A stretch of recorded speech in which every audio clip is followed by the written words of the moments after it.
Hi, I'm Pastor Dave. And once again, let me say thank you to Lindsey for allowing me to be on the website. Thank you for allowing me to do this. You know, he did a great job last week, if you read his report, on giving you information and links to what's happening financially around the world. There's a lot of instability, especially with the bank in Germany. And Lindsey did a great job explaining that to you and giving you the information. So I hope you spent some time going through the links and what he provided on the website. Because of that, I wanted to kind of take that direction and expand a little bit on it. Now, I know you've heard of Obamacare. And at this point, we all can kind of see how that's working out. But have you heard of Obama Trade? What Obama Trade is, it's the Trans-Pacific Partnership, or called TPP. Now what this is, this will represent 40% of the world's economy. Think about that. 40% of the world's economy will be tied into this Trans-Pacific Partnership. This is basically 12 nations coming together, mostly Pacific Rim nations. You have Australia, you have Brunei, you have Canada, Chile, Japan, Malaysia, Mexico, New Zealand, Peru, Singapore, the US, and Vietnam. Those nations are involved in this Trans-Pacific Partnership, or TPP.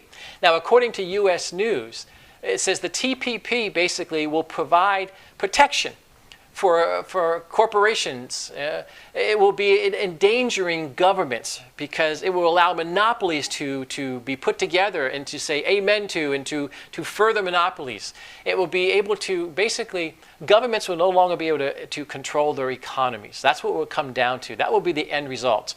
We're seeing what Obamacare did, while Obama Trade will basically have that same effect towards the end. The TPP sets up an international court system. They're calling it tribunes.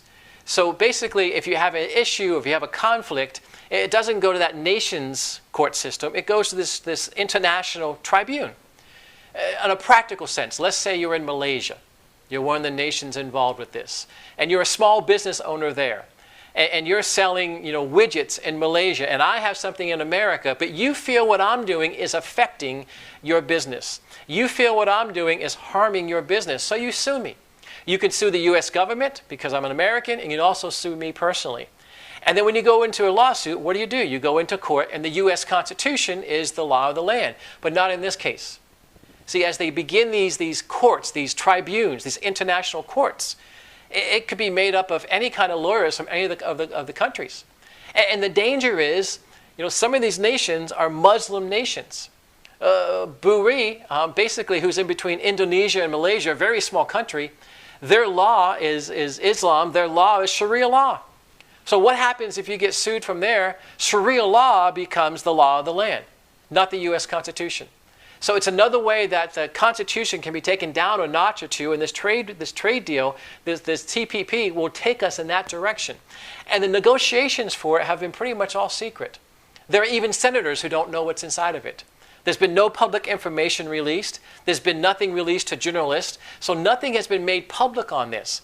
The only reason that we have information is because some of those who are dealing with this, who are basically lobbyists, there's 600 plus lobbyists, we're told, who have big money from big corporations, banking, pharmaceutical, those type of companies and corporations, who are putting money into this and negotiating this. And there are some people who were at the table who have kind of been upset with part of the deal. Australia came out, and they were upset with a part of the deal that the pharmaceutical companies wanted in there because they felt that anybody living in Australia, the cost for just regular prescription medication would skyrocket. So they had fear for their own people and the cost of just medication skyrocketing, so they kind of leaked part of the TPP. And once it was leaked, then of course there was feedback to that, and there's backlash, and they went back to the table with it. But that's the kind of deal that's happening here. The proposal now for our country, what our president wants to do, what our administration wants to do, is they want to fast track this. The TPP is not new. They've been working on this since 2008. It just hasn't been able to come together and be finalized. But now our president wants to fast track it. And here's the thinking behind that.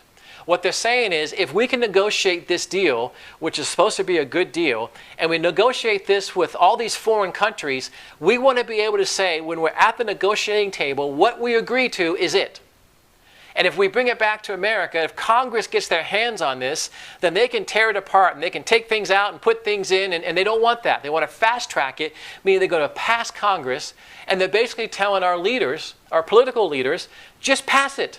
Either you pass it as is or you reject the whole thing. That's kind of the only option that you have. And they can't read it and they can't understand what's inside of it. That's what fast tracking means, and that's where our president, our administration is now. It's supposed to be a good deal.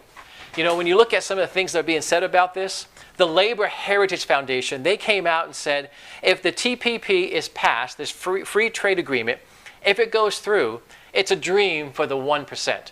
It's a dream for the big business. Because in one blow, with one signing of the pen, basically, we can offshore millions of jobs. They can free Wall Street and bankers from oversight. They can reduce internet freedom. They can ban policies needed to rebuild local economies. They can decrease the amount and access to regular medication. They can empower corporations to attack safeguards such as tobacco control and clean air and water regulations. And they can grant monopolies to companies and businesses around the world. The executive director of Eagle Forum also came out and said some of these countries and these partnerships who are in this partnership, they are notorious for the persecution of Christians. They don't have the same belief system. So why would we want to lock arms and say amen to nations that don't have the same belief and want to persecute those who have Christian beliefs? That's what the TPP is. That's the direction we're going. In the presidential debates, Trump mentioned it. He told Hillary, he said, you support TPP. Didn't explain what it was. You might have heard the comment, didn't know what it was. We don't know if Hillary does or not, but I can tell you the direction that she's going. If she gets elected, I believe this is where America's going. I believe if Obama doesn't get TPP passed before he leaves, Hillary picks up the pen and she signs it. Just to understand where we're at. And as you follow Lindsey and you see, again, the information he's giving you, you know how unstable financially the world is. So let me challenge you. There's not a whole lot out there, but there is some. Do some research on the Trans-Pacific Partnership, TPP, Obama trade. And just be ready to have your world rocked. God bless you. Thank you.